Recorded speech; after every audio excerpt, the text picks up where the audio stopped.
Welcome to episode 583 of the Barcelona podcast, brought to you by the Blue Wire Podcast Network. I'm Dan Hilton. He's Francesc Tomas, and this, if you're watching on YouTube or something, you could see that he's in the vertical on a phone.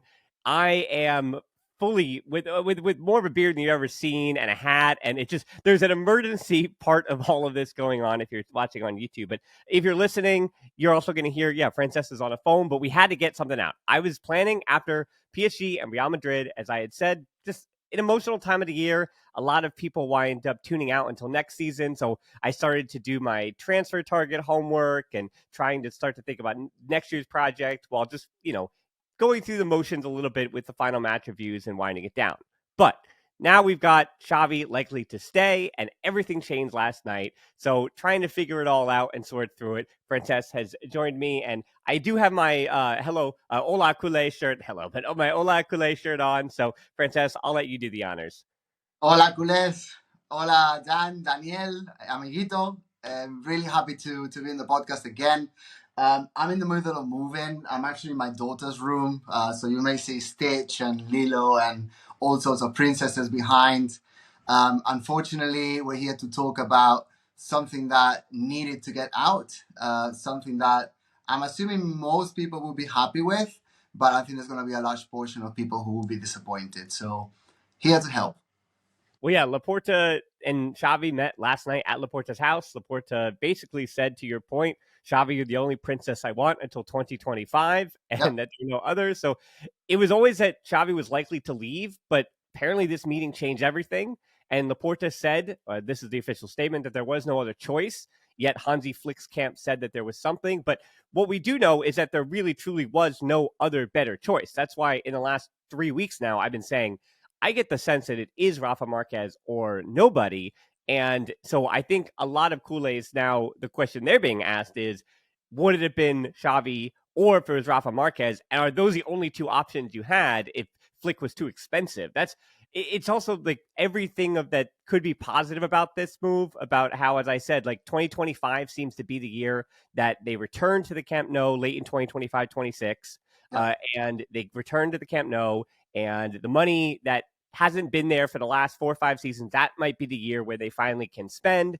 And this coming season, unfortunately, with Kylian Mbappe arriving in the capital, just feels like almost like continuation of this season. And this final season, you just have to get through it. You take your lumps and you try to build your project in anticipation of that big 2025, 2026 season, where also Juan Laporta, his mandate is up, and he's going to have to, again, this is a political part of it too, because then he has to be voted back in. So before we get into all the other stuff about next season, my question about basically today, why things would have changed, that's where my confusion lies, that I don't have an answer to. Maybe you've heard or seen something different, but why did literally everything seem to flip yesterday? It doesn't make sense to me on a Xavi perspective of this, because he had said that he didn't want to return because of the pressure, the entorno, when they were losing, and all that stuff. And now the timing seems so weird after PSG and Real Madrid, because while Barcelona didn't get absolutely blown off the pitch, like they didn't play terribly, but things didn't go their way, and the results were terrible, and it's a trophyless season and all that stuff. So I don't understand with the pressure of the entorno and every reason that Xavi has been given for months as to why he's leaving, why now after that meeting he would decide to stay, especially when what we've heard is that he might have less power next season, and that the board and Xavi are not on the best terms that they would have even been when he arrived now in 2021. So there's just the now is the aura is what is confusing to me. Exactly. Lots of points made in there. I think that I like to rewind to the point that made Xavi resign. Unless you've lived in Barcelona for many years, I don't think you can actually understand how deep the pressure is when you're managing Barca. I mean, when Pep Guardiola joined Barca, he could have starred in any Hollywood blockbuster. And when he left, he looked like Gollum from Lord of the Rings. This is a place in which the pressure is insane. Everyone in the country is crazy about football. And if you're the manager or even a player, everybody you encounter throughout the city has something to say about the job you do. I actually had the privilege of bumping into Xavi, and most of the people listening to the podcast will know that I live in Qatar, in Doha.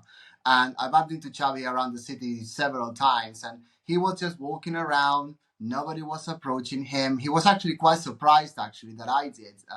In the third time I saw him, just to get a well done. You've done really well for Barca. We're really proud of everything. Can I have a photo, please?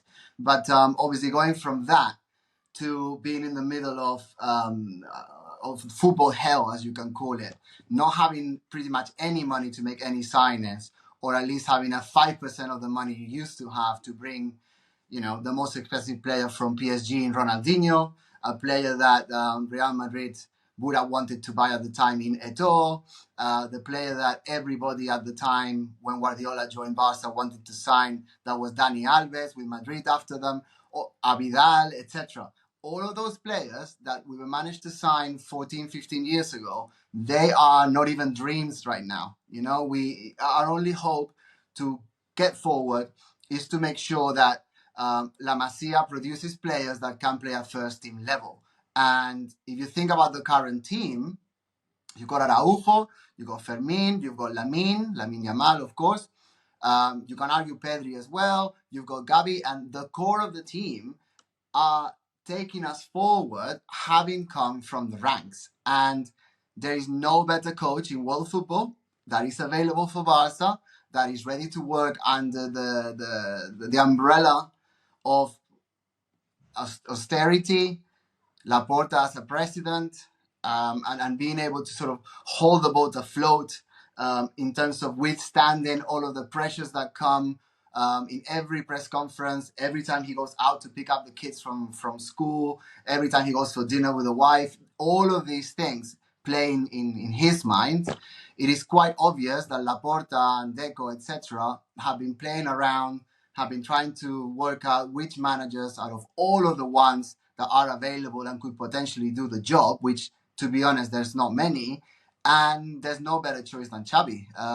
You mentioned about the decision having been made last night. I tend to disagree slightly with that, because I think that the main point why Xavi said, you know what, I'm out, look for a new manager, let the players play, is because of that last point.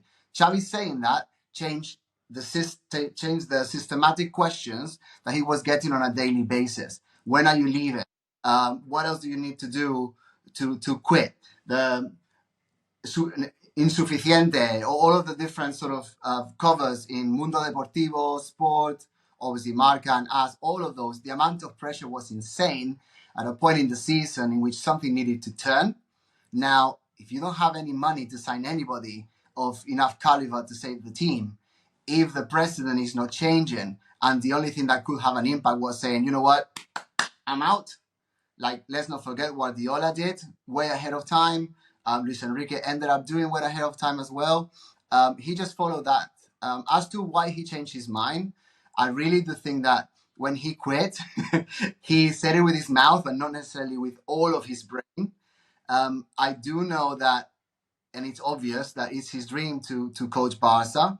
I think the moment that he announced that he was quitting, he was already thinking ahead about the next etapa, the next time in which he could go back and coach Barca again. And the response from the socios, from the press, from the team, from the players, from the whole entorno has been like, Xavi, we want you to stay. And all of that must have played in his mind. That partnered up with the who are you going to sign that can accept these conditions, which it may have come down to 2-3 people. And at the end of the day, if it's between Rafa Marquez with no experience at first team level at that caliber, having done a good enough season with Barca B, but Yeah. I don't think there's the only person in the face of the earth that could have done that. They would have gone back to Xavi if he's supported, if he has the support of the players, and he can, get a pat in the back for everything that he has done and continue to bring Cubarsí and all the rest that are coming from La Masia in Barca B. If the parameters that they have shared align with his vision, then go ahead. I do believe he's the best choice we've got. In an ideal world, we will have a lot more money, a much better team, a lot more options. Jurgen Klopp would have quit Liverpool and would have straight away get Welling, Ryanair all the way down to Barcelona airport. But that if you think that's reality, you're living in an alternative universe, and we need to be realistic here. Well, there is definitely a cynical part of me that feels like that this decision and this choice was made almost collectively and almost taking advantage of Xavi's love for the club, knowing that Yeah, Xavi wasn't planning in leaving. He said it in today's press conference. He did not plan on taking a euro if he left the club at the end of this season. He did not plan on asking for the money from that contract extension that he recently signed to take him to the end of next year, 2025, or like the summer of 2025.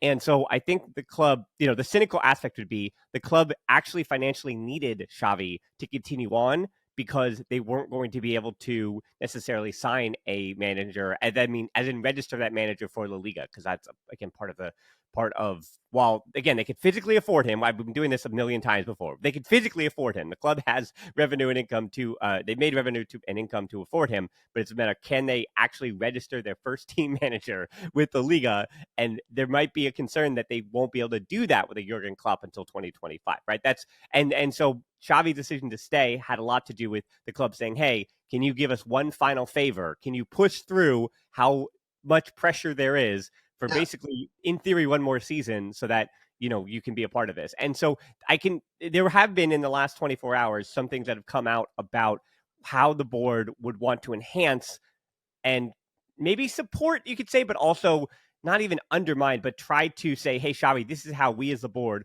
would like you to try to improve your side. And so the names that have come up is like Dominic Torrent, who used to be with Pep Guardiola, his assistant for a long time, and then a first team manager himself, both in the Middle East and NYCFC under the Citigroup umbrella. And then Julio Tus is another name that has been popped up he was under Rijkaard in 2004. He was with Laporta when he was the president as the strength physical trainer. So of course, Laporta's got, hey, I've got a guy from my past. Let's bring that guy back. That's why that name makes a lot of sense to me. Same thing with Torrent. But obviously, bring in a strength physical trainer, and maybe we'll say losing a little bit of faith in in Ricard Pruna, who is obviously phenomenal during the yep, first, again, Laporta mandate, but now the clearly there was an issue with the fitness of the club as like a big thing. Like obviously the two De Jong injuries, that was a bit fluky because those were ankle injuries that whatever can happen. But particularly when we talk about Pedri, particularly when we talk about if Ansu Fati is returning, and that is the option on left wing because there is no other money to bring in some kind of other left winger. And, João Felix, if you're on the idea that you don't want to bring him back on loan or potentially buy him. Exactly. So there are big decisions to be made just on that left wing. And I've said before, this kind of brings up the bigger question about Xavi's project as well, where this last week, I've kind of been stuck between two minds to say, does this team have the control necessary of a Barcelona squad? No. But did the team, when they were on that unbeaten run with Andres Christensen as the defensive midfielder, was that team good enough to basically compete right underneath the elite? But also they were in the quarterfinal of Europe, so there was only 8 teams left, and they could have beat PSG, and now they're in the semifinal. Now they're facing Dortmund, right? Now they're in the final. So there is some what ifs to be played over the last week to say, I mean, if Barcelona had made the Champions League final, and yeah, obviously El Clasico, I felt like they lost that match, but also they could have won that match if, as I spent the last week talking about, any of those 50-50 decisions went their way. So I'm kind of stuck between two minds that, is Xavi the best manager for Barcelona? No, like there are issues with his game management that I have. There are improvements that I think a more or higher level quality, more experienced coach would make over the course of a season and would be able to manage those things. But you can go through the list of the players, player by player, and say, would Jules Koundé have had a better season under another manager? I don't think so. I think this is the best version of Jules Koundé we've seen. And then yep. more importantly, to your point, the names you said, when I think back to this season, and I said this in El Clasico, I said this against PSG in these moments, and I said this against one of the other losses throughout this season too. When Lamine Yamal was the best player on the field, especially in El Clasico, he was the man of the match in El Clasico this weekend. And when I think about Lamine Yamal and Kubarsi and Fermin Lopez and Hector Fort and even Gabi before he got hurt, like I think Xavi, if his job this season and next season is to say, hey, the future of this club is obviously to do what the club has always done. And there was a Real Madrid Twitter account I saw who had this huge thing about the Galacticos, about Barcelona being hypocritical about the academy. But what Barcelona is this too. They spend huge, that being world record transfer fees on Maradona, on Johan Cruyff, Yep. on now again, the Brazilian Ronaldo was a huge number for a young player, even though he wasn't Stoichkov, right? And Romario. So just Yep. huge numbers for big time Ronaldinho, for big time players. But it's supposed to have those big time players supplement the academy. And that has been the case. And the one thing that this Real Madrid Twitter account got wrong was that they said that Guillermo Amor was like the only one who would like actually come up from the academy. That's not true. Like I've done work on, again, between the 30s and the 70s when the club had financial issues during the dictatorship, and they had one or two scouts that were just kind of pull in as many young talents off the streets as they could, and Fuste and on behind me, like the names that are come up from the academy when necessary. And right now, the club is in a position where not only is it necessary financially to bring up these academy kids, but as I've said a billion times this last year, this generation is it's truly special. So to supplement Pedri and Kunde and maybe Araujo and whoever else is in that generation right now, and who knows if De Jong will be back, but getting the best out of Kubarsi, Lamine Yamal, I mean, maybe Fermin Lopez, who knows how much better he can get, Yeah, and Balde coming back, and Gabi, and then the other ones I'm naming, Hector Fort and Mark Gu. And I mentioned Guy Fernandez is one of the best attacking midfielders I have ever seen in the academy. And then you have others, Faye and another center forward in Gustavo, and Andres Cuenca, another 16-year-old center back, and Tony Fernandez, another, kind of whatever winger. And then the defensive midfielder pivot of the quote-unquote future, because you need a big name. You need Zubimendi or when I think of a pot of money, if there is 100 million euros coming in from Nike and Libero, whatever, and Barca do get back to 1-1 and have like 70 million to spend, you get a pivot. That's what you do. I don't care what else you do. If you have to make a big sale, you bring in a pivot. That's the one and only move you truly, truly, truly need to make this offseason. And then you fill out the rest of it with Julian Araujo coming back on loan, or you know what I mean, or academy kids. So whether it's Pau Prime or Mark Bernal, whoever that next pivot that you're going to bring in, or even Mark Costado, who knows? Like if he's another guy to fill in at pivot as a backup next season, and then Christensen, if you keep him around, maybe he is the pivot until even January if you can't afford somebody to January. So to me, if Xavi's continuing this plan of making sure these youngsters and this really, really good generation has a safe place to be, because that's the thing about the pressure too. Xavi has done an exceptional job of, because of his legend status, kind of falling on the sword for the players this season.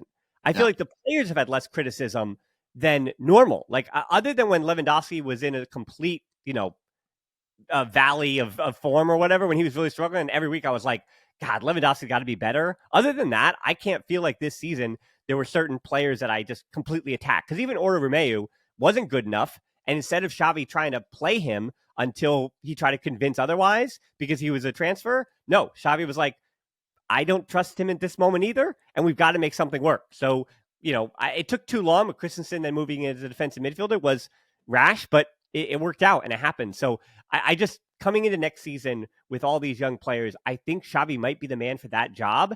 And that might not mean that Barcelona is in the fight for the Champions League next year. It might mean they're second in the Liga, but I do feel like Xavi might be the guy for next season's project, even if he's not for 2 seasons from now. And I think having that understanding, I think might make everything work for everybody. Yeah. I cannot really disagree with anything what you said in there. To be honest, I'm just going to say something that is somehow linked, but I think it really plays into why this season, one of the factors why this season was what it was, and why the beginning of next season may be pretty similar. And is that going up to Montjuic really, really sucks. Mm-hmm. It's not the Camp Nou. It's nowhere near. It's on top of the hill. And the Camp Nou socios, the regulars, that the ticket holders that have been going there for 20, 30 years, they, in their minds, they've already sort of written off the 20 months that we're going to be away from the Camp Nou. It is not a place in which we feel it's home. It is a place in which, we used to make fun, and to be honest, we still do today, make fun of Espanyol fans for having had to go there while the stadium in Sarriá was demolished. And it is a place that's never going to feel like home. So going into this season, I already knew that it was going to be really difficult for the team to connect. And that's why, obviously, I think it's 40,000 less people being able to go to the stadium than they used to be. And to be honest, the vast majority of them, I would say a good 25 to 30, not majority, but a significant number, 25 to 30 to 35% of fans in every single home game being foreign visitors, which is lovely. I'm not complaining about that, of course. I don't think brings the same atmosphere that the Camp Nou has traditionally done. Another switch that I was seeing the last 3-4 years in the Camp Nou as well is that the newer generation of the 1990s, early 2000s Avis, the grandpas that used to go to the stadium, those carnets, those tickets have been passed on to the younger generation. So I think that having Xavi, even last season or 2 seasons ago, it was more about, okay, we are going to go into a transition and we need someone that's going to be the standarte, that's going to be the beacon of what it means to be Barca. And out of all the candidates you mentioned, nobody can get to the top of Xavi's sandals, in terms of being Barca. He's Barca through and through. He's got the credit as a player that will never, ever be eroded, not even one little millisecond. What he's doing for the club these last 2 seasons is, as you've mentioned as well, an act of Barcelonismo, an act of being a Barca fan. And most of the people would have already said, you know what, you don't have any money for me. I have been criticized despite doing a fairly good job, not being sort of unselfish, not thinking about the here and now, but actually promoting from within. Most people would have said, you know what, stuff you, I'm off. But he hasn't done that. And I think that his decision to stay a further year, pretty much knowing, I don't know if this is true, but I'm just assuming here, sort of knowing that, yes, he may have an expiry date on his contract once it's over. Perhaps it's not going to be renewed again. There's a risk if you don't have the players for succeeding that next season could be even worse. Who knows? I think that's not a very appealing cake for anyone to want to bite into. And we need to be grateful for Xavi for enduring it, wanting to stay. And to be honest, if he continues to promote players from within, gives hopefully Pedri gets all of his injuries behind, Gavi comes back, Kubarsi and Lamine continue to grow. Who knows in 2 years' time? But that travesía del desierto, like that journey in the desert, someone needs to walk it. And I really don't see anyone better than Xavi to do that. Yeah, I want to turn. Yeah, I want to turn that on the not critics of Xavi, but critics on Xavi returning. Because again, I'm in agreement, and it's funny because Xavi's in agreement with you too that Xavi was going to leave. So the idea that Xavi is not the right man for Barcelona in the future is something that he himself agrees with, and the board has asked him to return. So if anything, the pressure is in theory on the board because their job was to fix the problems, was to fix all the Bartomeu and COVID and all the issues, was to fix all those problems, right? And so Xavi is not to say he's not without scrutiny, because when he makes mistakes, and this is how I've been on the match reviews of 5 headlines all year, when he makes mistakes or I disagree with something he does, I say that. And I've said that, like this season, 2 of my big things is that his we'll say reverence on the touchline needs to improve. Like he cannot get himself red carded, and he needs to stand with him.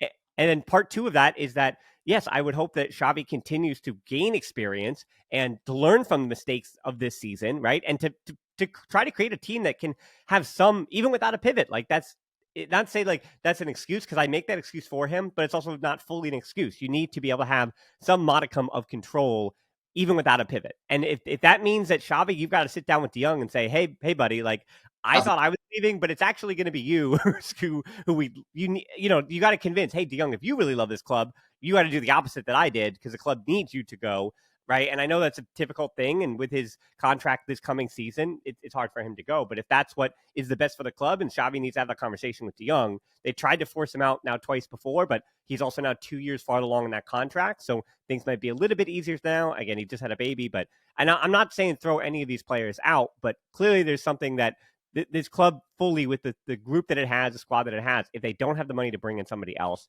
then no, like the amount of control they have and the ceiling of this team as it's constructed feels like at times that it hits its ceiling. That they're yes, the young players are going to get better through time, hopefully, and if Pedri stays healthy, that's huge. When Gavi comes back, that's huge. Great, yes. Again, Kubarsi, Lamine Yamal getting better, sure. But I think everyone, Xavi included, does agree that this season, to your point, could go worse next year. Yeah. and things could go backwards, right? And what's that going to mean for the club and all that stuff? But I said, the silver lining of what I try to flip on, again, the naysayers, not only for Xavi, but of the project, but it's like, yeah, I mean, might be a tough pill to swallow. So you can't scream from the mountaintops that this club is, they keep telling you financially what the situation is, right? So it's like, you can't keep ignoring this huge shadow when you watch a match against whoever, right? You watch a match against a bottom half team like, I don't know, throw a name out, whatever the club is, Almeria, whatever, like from last season. If Yeah. you play against an Almeria club or whatever, whoever comes up, or Levante when they come back up next season, and you play against them and it's like 52 possession Barcelona and the chances are like 9-6 on goal and the score winds up being 1-1. And you complain about that match and go, why is Barcelona doing that? And all that frustration. But you kind of become a prisoner of the moment in these matches. And this is what I think doing the 5 headlines does for me, where I become a prisoner of the moment in 90 minutes. And then when you watch matches, you're forgetting, oh, wait, this club cannot financially, they can barely register players. They can barely register Vitor Roque for next season. And so you wind up you keep forgetting that Barcelona as a club are the prisoner of the moment they're in financially right now when you watch a match. You watch PSG and say, Barcelona could have won that match, so why didn't they? Barcelona played as well as Real Madrid, but they lost that match anyway. Why is that, right? And you become a prisoner of that moment instead of saying Real Madrid in the boardroom, they have a billionaire who's pulling all the strings, and they have all this money because they actually are in their new stadium. They have all this revenue and all of this more money than Barcelona, right? So for all the things that are laid out as to why Real Madrid should have advantage, the fact that it needed a stoppage time goal for them to beat Barcelona tells you that the football is played on the field. Yeah. And right, and so that's all the stuff that I just want to turn it on the negative, the naysayers, because it's like, yes, the club is financially trying to heal, and Xavi is the one to that point taking on the mantle of kind of just, taking his lumps and saying, yeah, the club is sick right now, and I'm just going to kind of be the caretaker until the club can be a bit healthier. So that's my full-throated defense of Xavi and saying that he deserves scrutiny, yes, from match to match, and I will critique him match to match, but in the macro sense, he might be the best man for the job next season, and that's why he has my full support. Yeah, let me jump in there as well. To me, is there's 2 points. The first one is pretty obvious. I say pretty much every time I come in. The only way to get people to like you or repost you or whatever on Twitter is to say some nonsense. So people that have got so many strong opinions about every single thing, they're just doing it for likes. So taking. I need to write this down. I've never really taken this lesson, Francesc. No one ever knew that. This is news to everybody. No, I need to write it down. Yeah.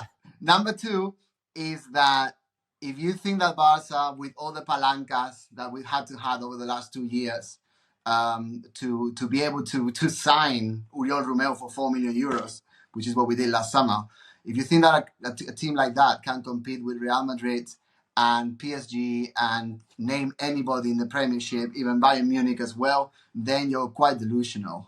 If you're living in Barca 2003, Ronaldinho times, then you're also delusional. You need to be realistic. I think that the expectation for Barca at this moment in time needs to be competing for La Liga with Atletico and Madrid, both the 3 of them. Any one of them could win La Liga. I think it's pretty obvious that the ones with the best financial muscle have been for many years now, too many, have been Real Madrid. So obviously they've got the edge. And in Europe, I mean, once it gets to the later stages, as you mentioned, there's going to be little details that are going to take you through to the semi-finals or the final. But at the end of the day, competing against Manchester City with all the money they have, with the manager they I'm not going to say they have, I'm going to say they pay, right? Because all of this is balanced as well, you know? Guardiola doesn't work for free. Jurgen Klopp doesn't work for free. Mourinho, once upon a time, didn't work for free either. So if you want to be challenging for the top of the Champions League, then you need to invest. We know from PSG, hopefully they don't win it again this year, but you know from PSG, just putting all the money into the club doesn't necessarily guarantee success. So well, even Man City, I know some of the fans. They were out in the Champions League quarterfinal as well. I mean, both clubs, both Barcelona and Man City, are out at the same juncture, right? And so it's like, if it's full throated because of how Barcelona lost that Champions League match against PSG, and you're like, well, no, Man City and Real Madrid, that tie was played at a higher level, right? And Barcelona just bottled it or whatever. But like, Right. So like I mean, they were at the same spot. The Champions League is about your matchup. It's about a little bit of luck. So I mean, That's it. who knows? Like, That's yeah, it. But when you've got that amount of money, you're not guaranteed, but it's really likely you're going to reach sure. those in which you're flipping a coin, and obviously you need to play better than the other, you need to want it more, blah blah blah. But at the end of the day, it comes to that shot hitting the post, or that referee not checking VAR, or that counter attack that the centre mid didn't press quickly enough or effectively enough. It comes to those details, and those details, I think that the balance is the experience, the balance is the motivation, it's also the work that's going on behind the scenes. And at that level, it could go either way, but it's most normal that it goes to the players, the manager, the club that has the best infrastructure. But what I'm saying is that Barca, the target, given the finances at the moment, don't worry about the history before, because you're only as good as your last gig. Mhm. Reaching the top 8 in the Champions League, that's the target. And reaching the top 2 in La Liga, that has to be the target. Anyone who Yep, thinks I that agree. target is winning La Liga, it can be. You need to be there until the last 2, 3 matches and then win it. Obviously, below expectations this year, because it's clear Madrid's going to win it, and we're out of the Champions League early on as well. But if you think that's going to be triplete every season, you're living in 2011.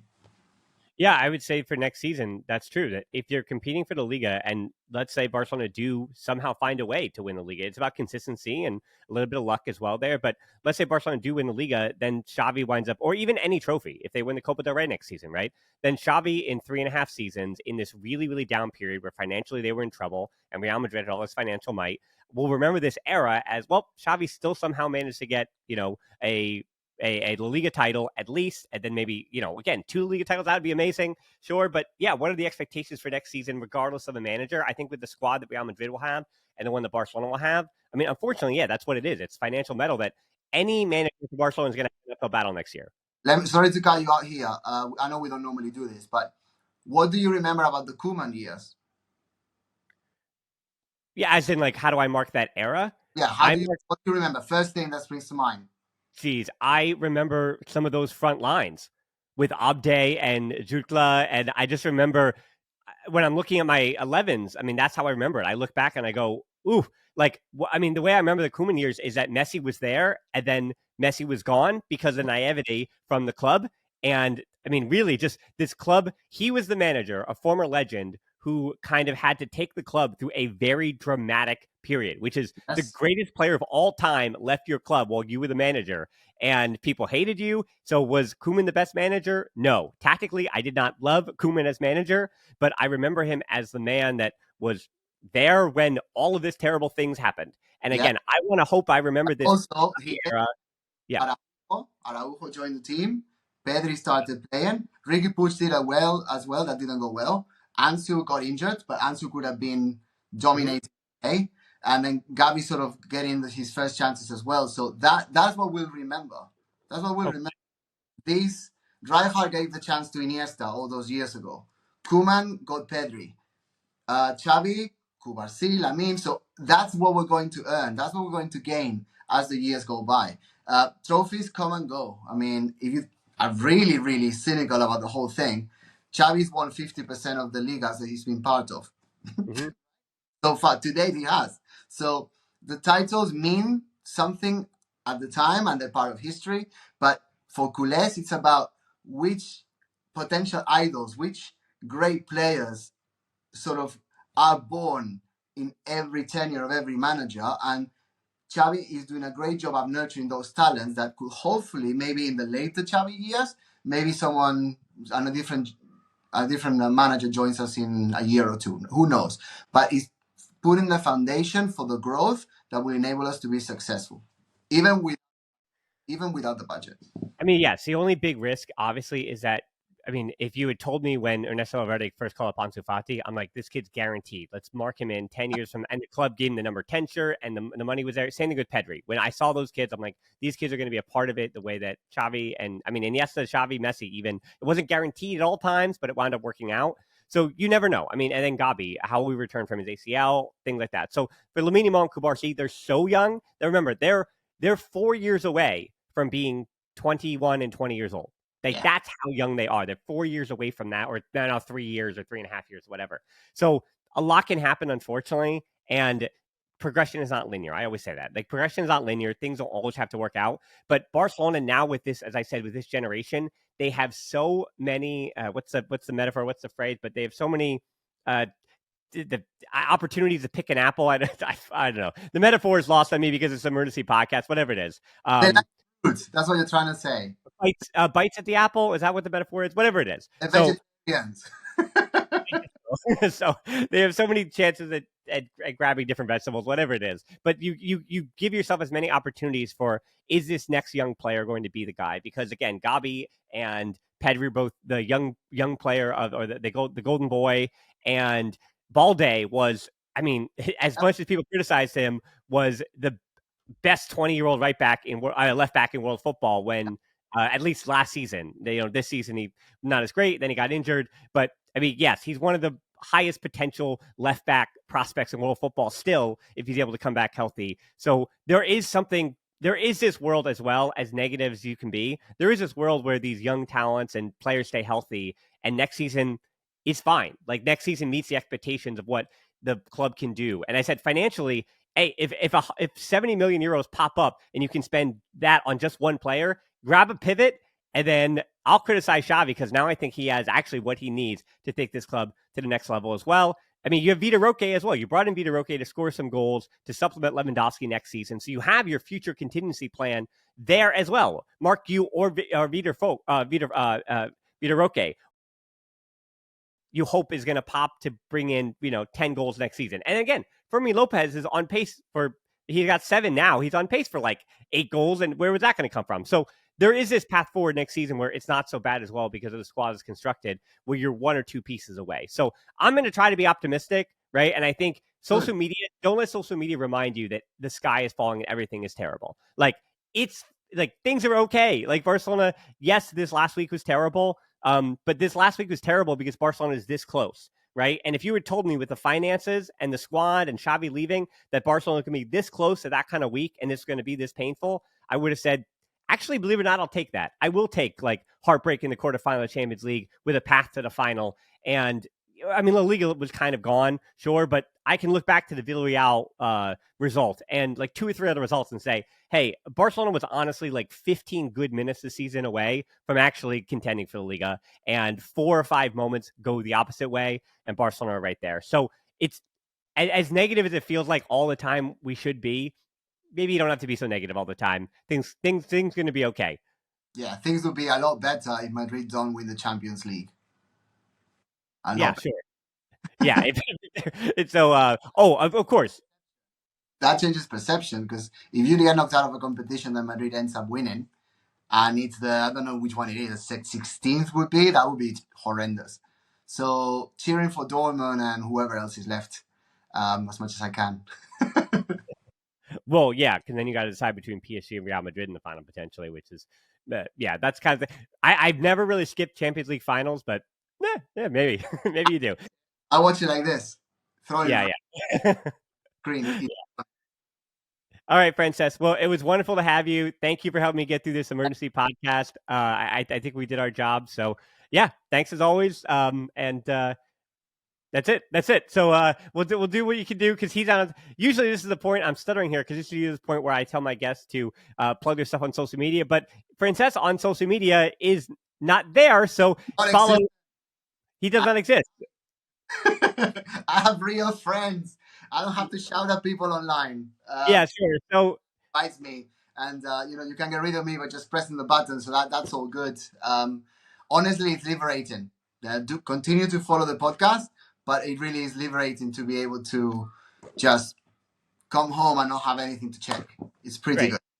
Great. So follow everything that he started, which is at the Barcelona Pod on what was formerly Twitter, and of course that's on Instagram. And then Patreons, as I always say, I really appreciate these last few weeks. A lot of people in the last month signed up because, to Francesca's good advice, all I had to do was kind of let you know that this is how I keep making these shows. So Patreons, as you see on YouTube, thank you so much for joining. And then close Facebook group, Discord, that's how we keep making the shows. And of course, subscribing to the YouTube channel, as well as, and by the way, I know people seeking positivity want to hear special announcements. Last month in March, We hit 100,000 views on YouTube for the first time ever. This month, we're on pace for like 115,000. So to that point, that is what helps me go and send those emails to sponsors and kind of beef this up even more and be able to pay my guests and things like that. So, I know we've been around for 7 years now, and Francesc, you've known him for 7 years. You know me for 7 years. More you than me, mate. You've kept it Right, going. exactly. Yeah, exactly. So I've been around a long time, but growth is still possible. Even very much like Xavi. Just because it feels like the end doesn't mean it has to be. So I appreciate everyone always for their support. Most importantly, though, thanks at least just for free listening to the show. Until next time, we'll talk to you soon. And Forza Barça. Forza!